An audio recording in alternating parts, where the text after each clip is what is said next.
Hello everybody, and welcome to Module 2. In this module, we're going to go through the foundations. This is going to be the module where we're going to go over a lot of information, but it's important we go through it so that you have that foundation to build your accounting records on. Now, the first part of this module, we go through the core concepts, the terminology, the debits, the credits, the journal entries, all that stuff. We go through that in kind of great detail.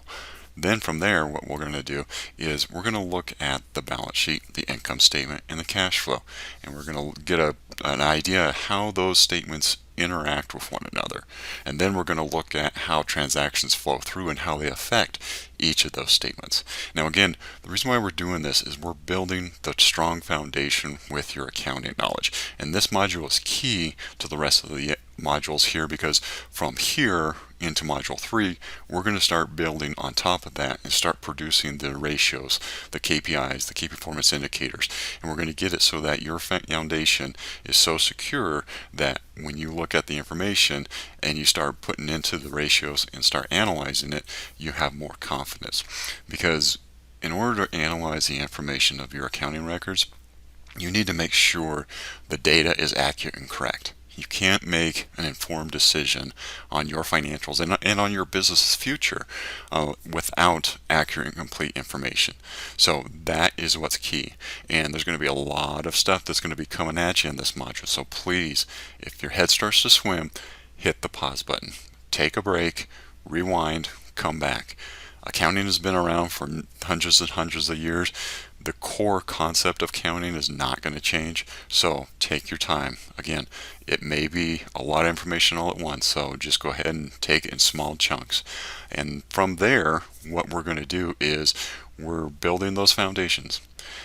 And one thing to consider is your accounting software a lot of times will produce all this stuff. It'll help produce the journal entries. It'll help produce the balance sheet, income statement, cash flow.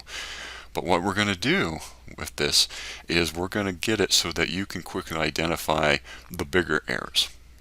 You'll have a balance sheet, you'll have an income statement, out of QuickBooks or Xero or whatever software you use. But we're going to build you those skills that you can quickly identify, hey, I think I have an error here. And so that'll help you as you move down the road, because a lot of you have got your businesses to work on. You've got a lot to go and a lot of stuff on your plates, and you don't have time to stare at financials and try to figure it out. So what we're going to do is we're going to help you build those skills. And then from there, after this module, like I said, we're going to the 3 pillars, and we're going to build on top of those financials, and we're going to start hitting those ratios, and we're going to get it so that you can automate a lot of your records and a lot of your analysis. So with that, let's go ahead and jump into this module. Again, the first part we're going to be jumping into is the core concepts. Thank you. Welcome back everybody, and this is Module 2 Foundations. As I indicated in the intro, we're going to go through a bunch of the concepts in accounting and build on top of those so that when we get to Module 3 we can start doing our analysis and help you direct your company to where you really want it to be. However, before we can get there, we need to go through a lot of the concepts within accounting. Now, these concepts are just going to be driven towards somebody who's trying to start their business and go through, just needs to know what are the minimum things I need to know to be able to get my business moving forward. And that's what we're going to go through. So let's go ahead and get started on this.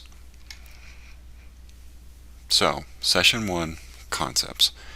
We will review the Glossary of Terms, which you will have in your template, but we'll go through those real quick. And again, the Glossary of Terms, I put those together and I wrote them as if I was speaking to a non-accountant. Now, these are not the textbook terms that you'll get online. I've taken them and I've pared them down to layman's terms so that you can get an idea as to what they are. Debits, credits, and traditional balances. Again, this may seem kind of mundane, but this is something we need to make sure we cover so everybody really understands what should be a debit, what should be a credit, and what are the traditional balances that are debit and or credit balances. The double entry bookkeeping system and the scale concept. Again, these are just core concepts that we're going to start going through.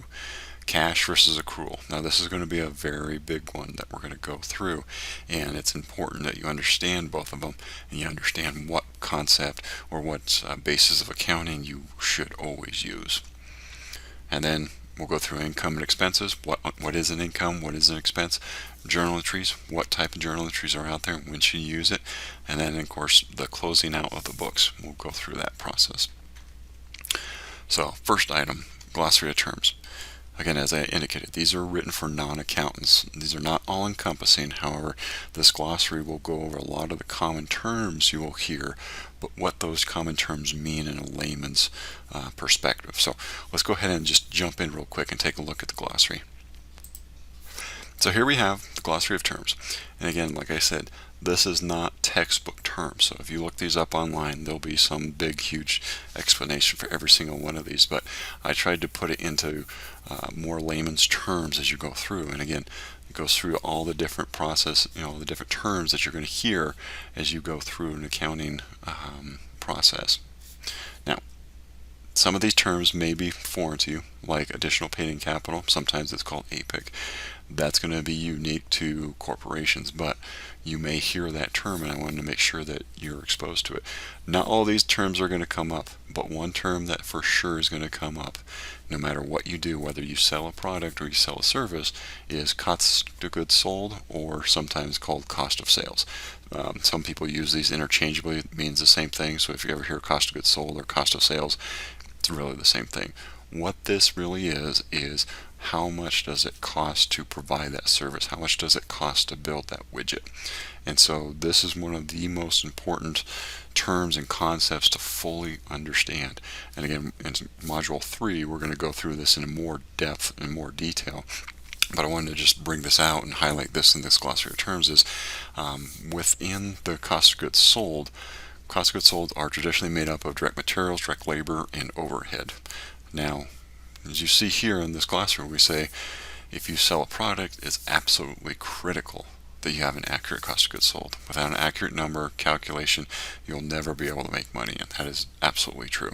If you don't understand what's going into your cost of goods sold and you don't have an accurate number, you can't make informed decisions on how much your product should cost, or how many products you have to sell, or what is your true break-even point. So again, these are just the glossary of terms.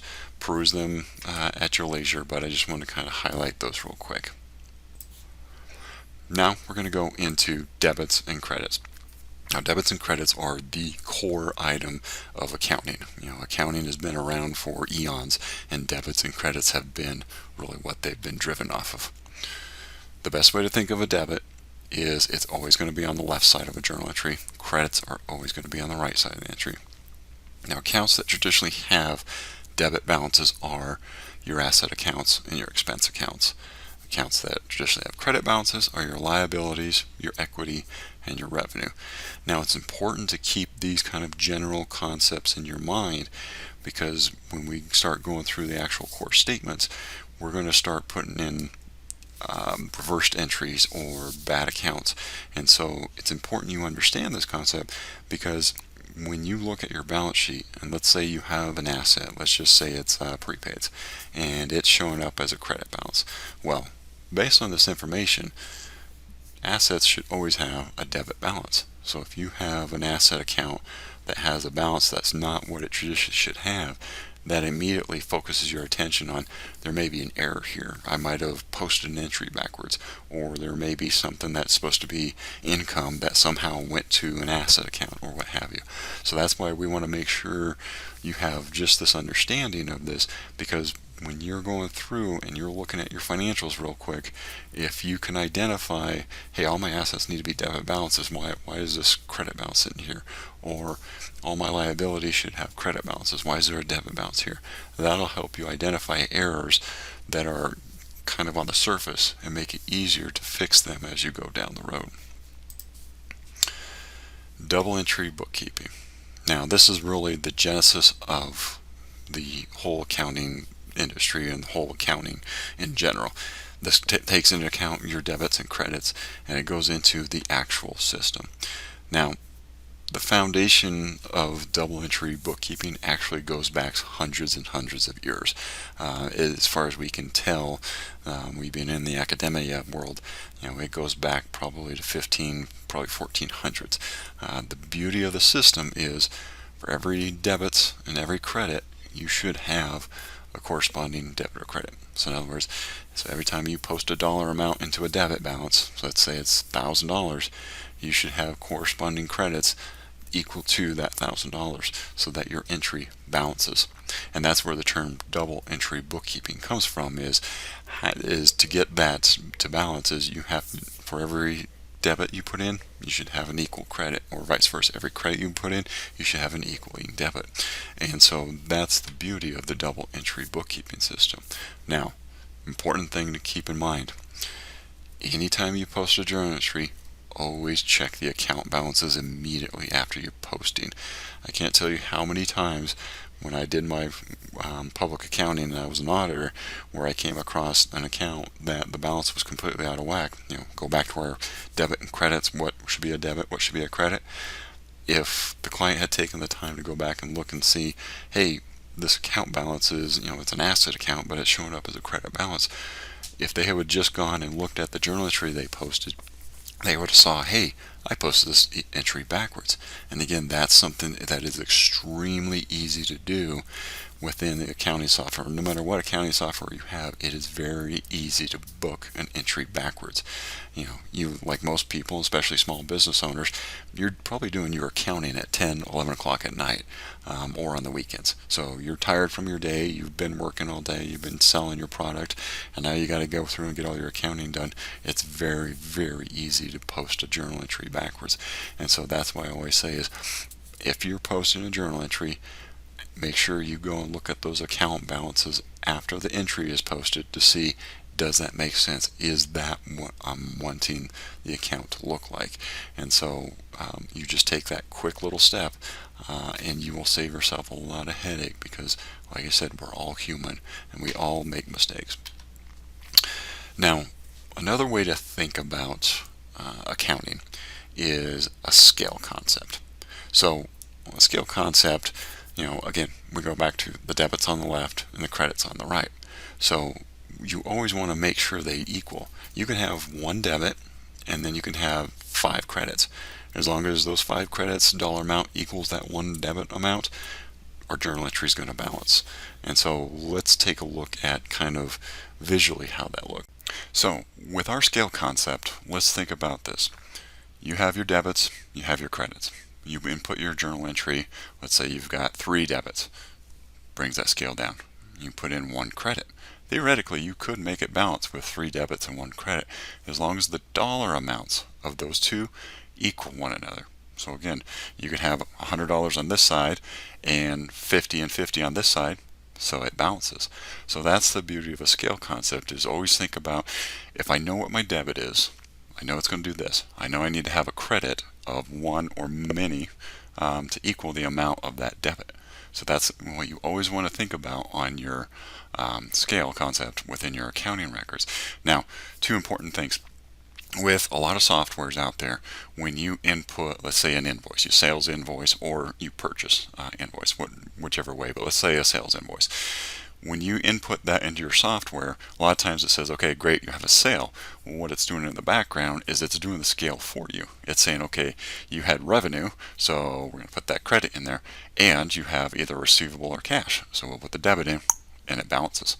So that's the important thing. Now, another thing to consider, and I haven't seen this in a while, but some accounting softwares used to be able to let you post a journal entry that didn't balance. And I don't know if it still exists, but I know there are certain softwares out there that you could literally post a one-sided, what they call a one-sided journal entry. You had a whole bunch of debits, no credits, and it lets you post. If you ever post a one-sided entry or post without putting the corresponding credit or debits in, it's going to mess up your balance sheet and your income statement and your cash flow. Everything will be messed up because it's a cascading effect in there. So make sure that any journal entry you post, it equals. Even if you have to take some of that amount and plug it to an account, the famous Ask My Accountant account, just make sure your entry balances, because it's easier to go back into an account and figure out what's incorrect in there versus trying to figure out why all the books are completely out of balance. So that is a scale effect. Like I said, debits and credits need to equal one another. So, okay, let's go ahead and continue. So, T accounts. Now, this is a term that you'll hear occasionally. You don't hear it much anymore, but this was an old way of determining where an entry should go. So for those of you who've taken Accounting 101 in college, you probably heard the term T accounts, or if you've worked with an accountant who's in his 50s or older, you'll hear the term T accounts.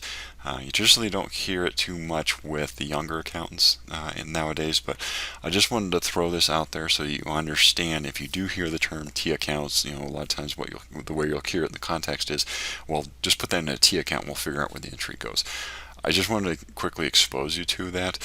You don't have to use T accounts. There's no requirement. Like I said, I just want to throw that out there because some people actually do prefer to use T accounts when they're trying to figure out a journal entry, which is totally fine. So when you're using a T account, you trace a journal entry through each account, and you keep in mind that you need to have debits or credit equal to one another. And like I said, not many people use T accounts anymore. However, I do have a template, so let's go into the template and let's take a look and see how T accounts work. So this is just a simplistic example of a T account. So literally what you would do of a T account is you would draw a line, draw T's, capital letter T's on a piece of paper. And in this situation, I drew 5 of them, one for cash, accounts receivable, AP, expenses, and sales. And what I've done is I put in a couple journal entries so that you can see how a T account can be used. So in this first item, $500 sale to a customer who pays with cash. So here's cash, $500 comes in. As we know, all asset accounts are going to have debit balances. So here's $500 coming in, and so I need to put a credit somewhere. Well, it was a sale, so over here I put my credit. So you can see here's the debit side of the journal entry, here's the credit side. And so this is why people use T accounts, is so they can kind of see where do I need to put the other side. Entry 2, $700, customer pays, the company pays $700 cash for supplies. So take $700 out of cash, and then so because there's a credit there, I need to put a debit somewhere, and then we put the debit over here in expenses. And so you can kind of see, I've listed out all these little transactions so you can kind of see how these flow through, and just gives you an idea as to how T accounts work. Again, you're not required to do this, but I just wanted to throw that out there if you've never been exposed to it, so you understand if somebody starts saying, hey, let's put these in T accounts, this is what they're referring to. Again, some people like these, it's easier for them to visualize these. I'm more of a journal entry type person, so a lot of times if I know one side of a journal entry, I'll figure out the other side of a journal entry, and that's just kind of how I've gone through the process. But again, T accounts are perfectly acceptable for helping figure out a journal entry. Now we get into accrual versus cash, and this is, like I said, one of the most important things in this entire session, and more or less in this entire module to understand, is accrual versus cash. And when I say accrual versus cash, I'm talking about the basis of accounting. Now I know that sounds very technical, but I'll walk through this and it'll make a little bit more sense. Now, accrual accounting is you record income when it's earned, regardless of whether the funds have been collected, and you record an expense when you've incurred it, regardless of whether the funds have been sent out. Now, what that means in layman's terms is if you have a sale, and let's say you sell a product and you ship it to, let's say you sold it to Home Depot, and you sent Home Depot $100,000 worth of product, and Home Depot doesn't pay right away. And so you've got to wait, let's say 30 days before they send you a check for the $100,000. Even though you didn't get that check for 30 days, you still earned the income. And so accrual accounting says you had a sale, you need to record that sale as of the point of the transaction, either when the product is shipped or when it arrives at the respective customer. But at that point in time, you've earned the income, so you record it, or i.e. you accrue it. And that journal entry, what you would do is you would have an accounts receivable and you would have a sale. Now, an expense side, exact same thing. Let's reverse it. Let's say you're purchasing something from Home Depot on credit, and you purchased let's say $150,000 worth of product, and they ship it to you, and they don't send you a bill for 10 days. Well, you still incurred that expense when you got that $150,000 of expenses. And so what accrual accounting says is you need to record that as of the point that that expense was incurred. Now, the important thing about this, and we'll go over this several times, but the important thing about accrual accounting is it gives you a true picture as to where are your sales and where are your expenses. And from there, you can make your analysis and be able to direct your company down the road. Now, cash accounting is exactly what it says is if I have a sale, let's say that $100,000 sale to Home Depot, you wouldn't record the revenue until the actual check came in. And same way with the expense. You wouldn't record that $150,000 until you wrote that check and it went out the door. And that's what cash accounting is. Cash accounting basis is it's saying you only record the transaction when when you actually have the cash come in or when the cash goes out. Now, the weakness in cash accounting is it only accounts for it when the cash comes in and cash goes out. So, does that sound familiar to anybody?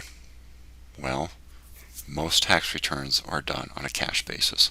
So if you've ever done taken your company tax return or tax information to your tax accountant and they all of a sudden adjust your income and expenses, you're not understanding why they did that. It's because most tax returns are on a cash basis.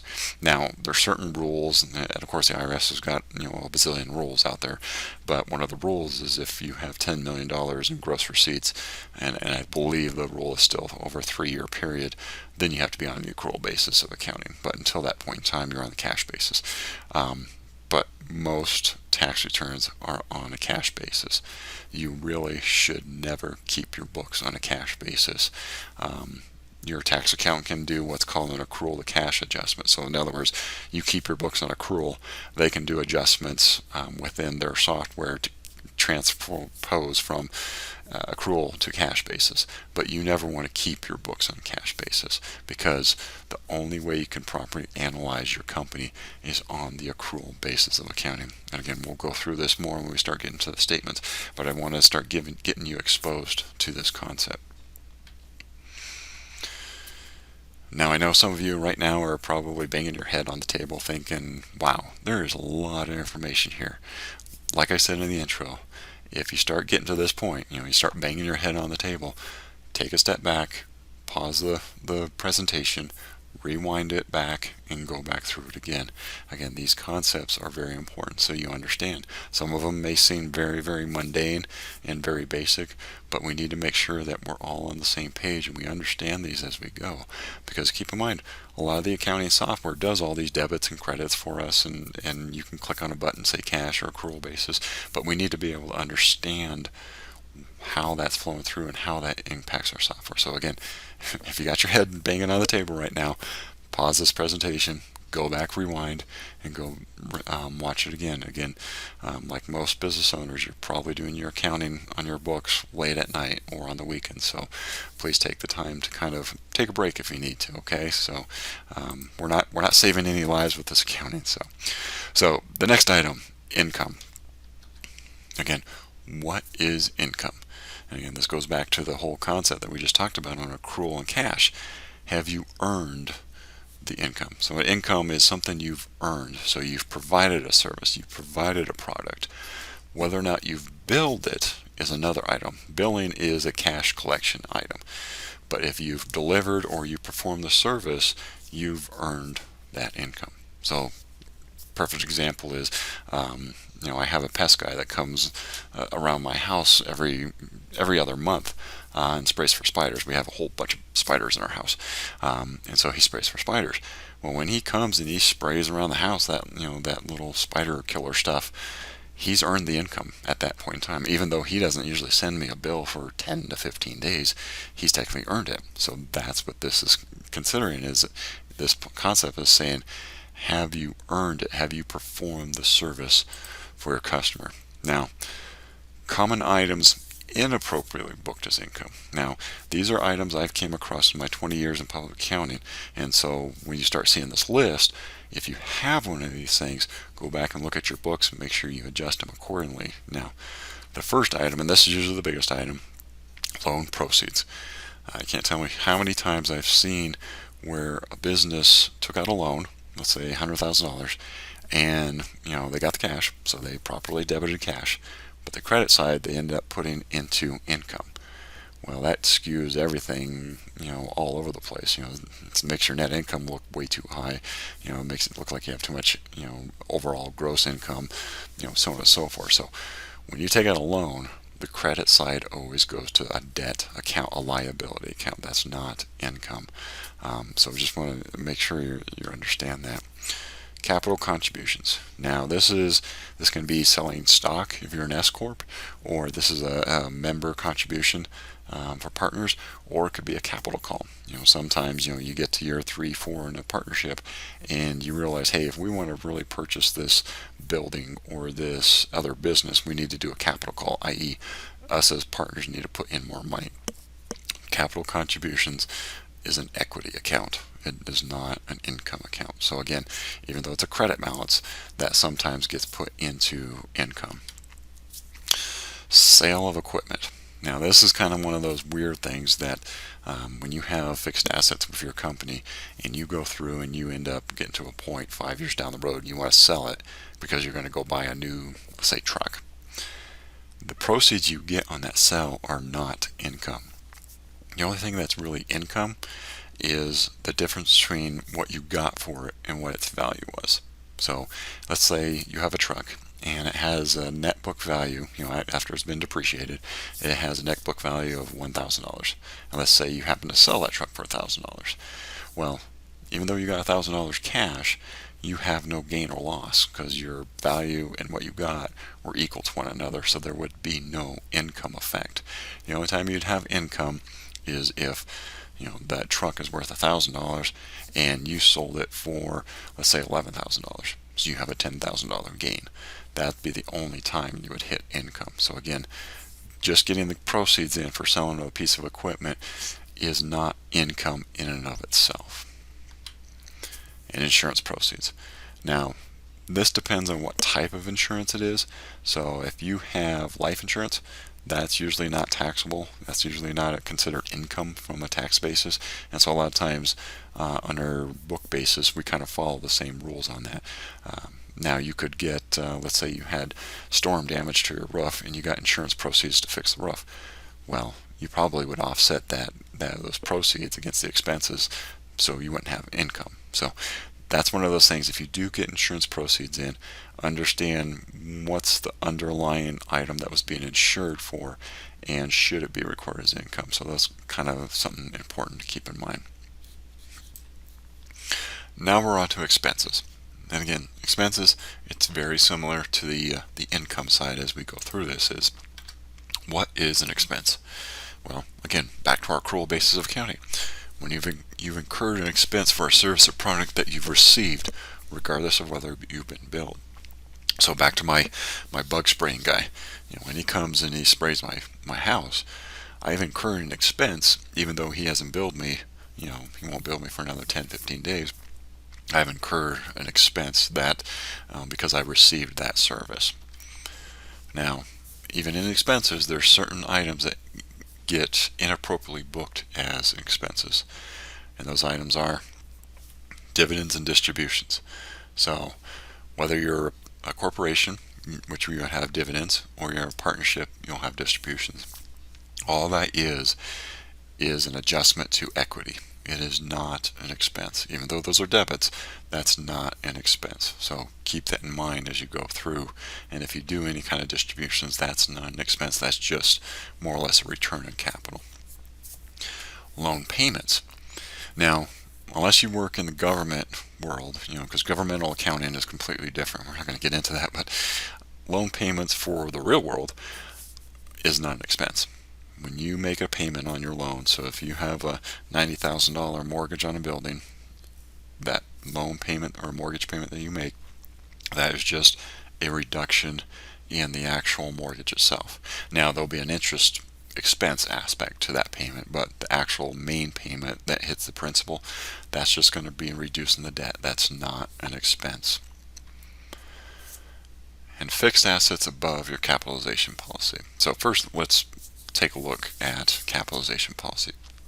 So capitalization policy is, one, just like I said, it's something you design internally and you set a policy. And what it really is that you say, I'm going to set a threshold for fixed assets because I don't want to capitalize every single little fixed asset I buy. If I buy a monitor that's $150, I don't want to track that on a depreciation schedule and have to go through that process of tracking a $150 monitor. And so what you do is you set a threshold. And that threshold is really up to you. And now this is just for book purposes. On tax purposes, they have their own thresholds that you need to be cognizant and aware of. But from a book standpoint, you can set your threshold really at wherever you want. You can set it at $250, you can set it at $5,000. I've even seen a not-for-profit once that set their software threshold at $100,000. That was because these guys did a lot of software stuff, and so they didn't want to capitalize, constantly capitalize, depreciate, and then remove it all the time. But you want to set a policy. Now, whatever that threshold is, you set it and you keep it firm. So if, like in this instance, we say $250, well, if I bought a computer monitor for $150, well, I'm going to expense that. I'm not even going to capitalize that. But if I buy a laptop that's $1,000, well, that's going to be over my $250 threshold, so I need to capitalize that. And so that's what, going back into this common items inappropriately booked as expenses, this is where you say, okay, I bought an asset, it's above my cap policy, so I need to make sure I capitalize that and put it on my balance sheet, so that won't be an expense because it's above that threshold. So again, we're going to go into depreciation and those methods here in just a second, but I just want to kind of make sure you're aware is once you set that threshold, anything above it does not hit your expenses. It gets capitalized and put onto your balance sheet. Okay, so we've been going for about 30 minutes now, so let's go ahead and take a quick break, and when you're ready to continue, jump into the second part of session 1, and it'll be found in the next upcoming video. Enjoy your break, and I will see you in the second part of session 1. Thank you.